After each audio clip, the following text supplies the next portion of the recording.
Hi guys, welcome to B banker. स्वागत है आपका आज की क्लास में। आज की वीडियो में मैं हूं प्रीति मैम और आज मैं लेकर के आ गई हूं आपके लिए एक और नई जबरदस्त वाली क्लास। तो आज की क्लास होने वाली है सबसे ज्यादा प्रयोग होने वाले महत्वपूर्ण अंग्रेजी शब्दों के ऊपर, जिनका प्रयोग आप करते हैं अपने बारे में बताने के लिए या अपने से जुड़े हुए किसी काम को बताने के लिए। तो चलिए शुरू करते हैं आज की क्लास। उसके पहले अगर चैनल पर नए हैं, पहली बार इस क्लास को देख रहे हैं, जल्दी से चैनल को कर लीजिए सब्सक्राइब करते वक्त बेल आइकन जरूर दबा लीजिएगा ताकि जब भी हमारी कोई नई क्लास आए आपको जरूर पता लग जाए। इसके साथ आप सीधे सीधे हमारे साथ टेलीग्राम पर जुड़ सकते हैं, जहां पर आपको मिल सकती है हमारी रोज की क्लासेस, हमारी ई बुक्स, हमारी पेड कोर्सेज, हमारी फ्री कोर्सेज के बारे में जानकारी। और इसके साथ ही चलिए क्लास को शुरू करते हैं। सबसे पहला शब्द है माई। जब भी आप हिंदी में कहें मेरा या मेरी, क्या कहेंगे? मेरा या मेरी, तो आपको इस्तेमाल करना है शब्द माई का। चाहे लड़की के लिए इस्तेमाल कर रहे हो, चाहे लड़के के लिए इस्तेमाल कर रहे हो, चाहे आप मतलब खुद लड़के हैं तब इस्तेमाल कर रहे हैं या आप खुद लड़की हैं तब इस्तेमाल कर रही हैं, आप मेरा या मेरी इन दोनों ही शब्दों के जगह पर माई का इस्तेमाल आराम से कर सकते हैं। जैसे यह मेरी कार है, दिस इज माई कार। यह मेरी कार है, दिस इज माई कार। अच्छा, अब एक कंफ्यूजन ऐसी आती है कि मेरा नॉर्मली क्या होता है, स्टूडेंट्स को लगता है कि जब कह रहे हैं मेरा मतलब ये लड़का प्रयोग करेगा सिर्फ, और जब कह रहे हैं मेरी तो ये सिर्फ लड़की प्रयोग करेगी। पर ऐसा नहीं है। चाहे आप लड़की हो चाहे आप लड़के हों, आप मेरा या मेरी इन दोनों में से किसी का भी प्रयोग कर सकते हैं। तो अब आपको ये डिसाइड करना है कि आप कौन से वाले वाक्य में मेरा का प्रयोग करेंगे, कौन से वाले वाक्य में मेरी का प्रयोग करेंगे। तो मैं बता दूं, ये कंप्लीटली डिपेंड करता है वाक्य में जिस भी विषय वस्तु के बारे में आप बात कर रहे हैं उसके ऊपर। तो यहाँ पर कंफ्यूजन जो है वो आपको नहीं होनी चाहिए। ऐसे भी कंफ्यूजन नहीं होनी चाहिए क्योंकि अनुवाद तो माई ही हो रहा है, चाहे मेरा हो या मेरी हो। राइट, चलिए आगे बढ़ते हैं। अगला शब्द है मैं खुद, माई सेल्फ। माई सेल्फ यानी कि मैं खुद। मैंने यह खुद के लिए खरीदा है।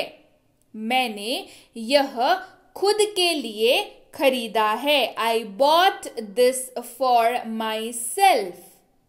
I bought this for myself. मैंने यह खुद के लिए खरीदा है। I bought this for myself. अगला शब्द है our, जिसका अर्थ होता है हमारा, हमारी। क्या अर्थ होता है? हमारा, हमारी। दोनों का ही अनुवाद जो है वो आवर ही होगा। अब यहां पर भी वही बात है कि कौन से वाक्य में आप हमारा का इस्तेमाल करेंगे और कौन से वाक्य में आप हमारी का इस्तेमाल करेंगे, ये कंप्लीटली डिपेंड करेगा वाक्य के विषय वस्तु के ऊपर, और अनुवाद दोनों ही केसेस में आवर ही होगा। जैसे यह हमारा घर है, दिस इज आवर हाउस। यह हमारा घर है, दिस इज आवर हाउस। बढ़ते हैं आगे। अगला शब्द है आवर्स, OURS, आवर्स, जिसका अर्थ होता है हमारा या हमारी। दोनों ही तरीकों से इस्तेमाल आप इसका कर सकते हैं। राइट, यह घर हमारा है, दिस हाउस इज आवर्स। यह घर हमारा है, दिस हाउस इज आवर्स। बढ़ते हैं आगे। अगला शब्द है हम खुद, जिसका इस्तेमाल होगा ourselves। हम खुद यानी कि आवर सेल्व्स। जैसे हम अपना काम खुद करते हैं, we do our work ourselves. हम अपना काम खुद करते हैं, we do our work ourselves. बढ़ते हैं आगे। अगला है तुम्हारा, जिसके जगह पर आप इस्तेमाल करेंगे योर। किसका इस्तेमाल करेंगे? योर। ठीक है, तुम्हारा हो तुम्हारी हो, आपका हो आपकी हो, तेरा हो या तेरी हो, आप इस्तेमाल करेंगे योर का। ठीक है, तुम्हारा नाम क्या है? What is your name. आपका नाम क्या है? What is your name. तेरा नाम क्या है? What is your name. सारे ही केसेस में क्या हुआ? सारे ही केसेस में योर का इस्तेमाल हुआ। आगे बढ़ते हैं। अगला है तुम्हारा, लेकिन अभी अनुवाद हो रहा है योर्स के रूप में। कैसे हो रहा है? YOURS, योर्स के रूप में अनुवाद हो रहा है, राइट। अच्छा, तुम्हारा तुम्हारी, आपका आपकी, तेरा तेरी, इन सब के जगह पर आप योर्स का इस्तेमाल कर सकते हैं। ये कंप्लीटली डिपेंड करेगा कि वाक्य आप किस तरीके का बोल रहे हैं उसके ऊपर कि आप योर्स का इस्तेमाल करेंगे कि नहीं। जैसे अगर आपको कहना हो यह बैग तुम्हारा है, क्या कह रहे हैं? यह बैग तुम्हारा है, दिस बैग इज योर्स। अब मैं बताऊं आपको कि क्या फर्क होता है योर और योर्स में। जब भी आप योर्स का प्रयोग कर रहे हैं तब आप उस चीज के ऊपर मालिकाना हक जताने का प्रयास कर रहे हैं, या उसके मालिक के बारे में पता कर रहे हैं, या उसके मालिक के बारे में बता रहे हैं। बेसिकली मालिक, पोजेशन या पोजेसिवनेस से रिलेटेड जब बात आती है तो आप योर्स, आवर्स, देयर्स ऐसा इस्तेमाल करते हैं, राइट।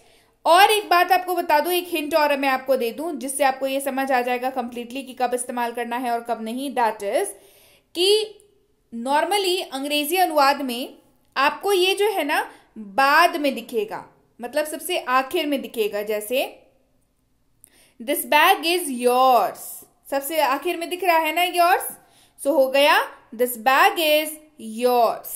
बढ़ते हैं आगे, अगला है योरसेल्फ, यानी कि तुम खुद, आप खुद। योरसेल्फ, तुम खुद, आप खुद, ऐसे इस्तेमाल होगा। इसका अनुवाद होगा योरसेल्फ। कैसा अनुवाद होगा? योरसेल्फ। आप इसे खुद करें, यू डू इट योरसेल्फ होगा, ठीक है। कैसे होगा?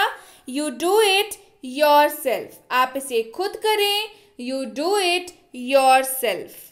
अगला शब्द है हिम, HIM पढ़ते हैं इसको, हिम। इसका अनुवाद होता है उसे या उसको के रूप में। कैसे होता है? उसे या उसको। एक बात याद रखने वाली है, इसका इस्तेमाल सिर्फ और सिर्फ मेल मेंबर के लिए होगा, यानी कि पुरुष के बारे में जब आप बात कर रहे होंगे तब आप हिम का इस्तेमाल करेंगे। जैसे उसे बुलाओ, कॉल हिम, उसे बुलाओ, कॉल हिम। अगला है हिमसेल्फ, हिमसेल्फ यानी कि वह खुद, हिमसेल्फ, वह खुद। ध्यान रखने वाली बात यह है कि क्योंकि हिम शब्द का इस्तेमाल जो है वो पुरुष यानी कि मेल मेंबर के लिए हो रहा है, तो हिमसेल्फ का भी इस्तेमाल किसके लिए होगा? पुरुष के लिए होगा, है ना। यह उन्होंने खुद किया, he did it himself। यह उन्होंने खुद किया, he did it himself। अगला है हर, HER, हर, जिसका अर्थ होता है उसका या उसकी। क्या अर्थ होता है? उसका या उसकी। जैसे यह उसकी कार है, दिस इज हर कार। यह उसकी कार है, this is her car. Hers, HERS, इसको पढ़ते हैं हर्स। इसका इस्तेमाल होता है उसका या उसकी के रूप में। यह भी फीमेल यानी कि महिला के लिए इस्तेमाल होता है। जैसे यह उसका है, दिस इज हर्स। यह उसका है, this is hers. Herself यानी कि वह खुद, हर सेल्फ, वह खुद। यह उन्होंने खुद किया, शी डिड इट हरसेल्फ। यह उन्होंने खुद किया, शी डिड इट हरसेल्फ। आगे बढ़ते हैं, अगला है इट, IT, इट, इसको पढ़ते हैं। इसका अर्थ होता है यह। क्या अर्थ होता है? यह। जैसे यह संभव है, इट इज पॉसिबल। यह संभव है, इट इज पॉसिबल। अगला है इट्स, ITS, इट्स, अपॉस्ट्रॉफी नहीं लगी हुई है तो ये कॉन्ट्रैक्शन नहीं है। इसका अर्थ होता है इसका। इसका रंग अच्छा है, इट्स कलर इज नाइस। इसका रंग अच्छा है, इट्स कलर इज नाइस। अगला है इट्स, IT है, साथ में अपॉस्ट्रॉफी S लगी हुई है और ये बन गया है इट्स। इसका अर्थ होता है यह है। जैसे बारिश हो रही है, इट्स रेनिंग, करंट सिचुएशन को दिखाते हुए बात करता है कि ये ऐसा ही है, मतलब यही है, तो इट इज रेनिंग। itself यानी कि खुद, इतिहास खुद को दोहराता है, हिस्ट्री रिपीट्स इटसेल्फ, इतिहास खुद को दोहराता है, हिस्ट्री रिपीट्स इटसेल्फ। आगे बढ़ते हैं, अगला है देम, THEM, देम, जिसका अर्थ होता है उन्हें। क्या अर्थ होता है? उन्हें, उन्हें बुलाओ, कॉल देम, उन्हें बुलाओ, कॉल देम।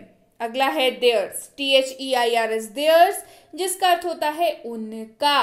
क्या अर्थ होता है? उनका, यह फैसला उनका है, दिस डिसीजन इज देयर्स, यह फैसला उनका है, दिस डिसीजन इज देयर्स। अगला शब्द है देमसेल्व्स। क्या है? देमसेल्व्स, जिसका अर्थ होता है वे खुद। क्या अर्थ होता है? वे खुद, वे अपना घर खुद ही साफ करते हैं, they clean their house themselves, वे अपना घर खुद ही साफ करते हैं, they clean their house themselves. Clear हो गई बात? सो यस गाइस, ये थी आज की क्लास। उम्मीद है क्लास आपको प्रॉपर तरीके से समझ में आ गई है। क्लास समझना बेहद ज़रूरी है। जो शब्द मैंने आज कराए हैं, ये रोज़ इस्तेमाल होते हैं, सुबह से शाम तक इस्तेमाल होते हैं। और सबसे अहम चीज़, इनका रिप्लेसमेंट नहीं है। आपको अपने बारे में बात करनी होगी तो आप आई, माई, माई सेल्फ, इन्हीं का इस्तेमाल करेंगे, इनका रिप्लेसमेंट नहीं है। तो आप अंग्रेजी बोलना अगर चाहें वाकई, तो इन शब्दों को आपको याद करके, इसका अर्थ समझ के इसका इस्तेमाल करना जानना ही होगा, है ना? तो कैसी लगी क्लास? कमेंट करके मुझे बताइए। क्लास पसंद आई है, क्लास को लाइक करिए, क्लास को शेयर करिए। चैनल को नहीं किया है सब्सक्राइब तो जल्दी से फटाफट से चैनल को सब्सक्राइब कर लीजिए। और टेलीग्राम पर आ जाइए फटाफट से, ताकि वहां पर जो है हमारी रोज की क्लासेस आपको मिल सके।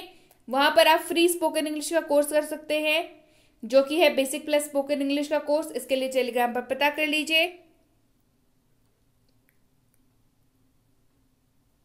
इस कोर्स के लिए भी आप पता कर सकते हैं, ये मिनी स्पोकन इंग्लिश कोर्स है। टेलीग्राम पर आने के लिए बी बैंकर सर्च करना है, हम लोग मिलेंगे बी बैंकर एजुकेशन सोल्यूशन के नाम से। उसी को चैनल को ज्वाइन करना है।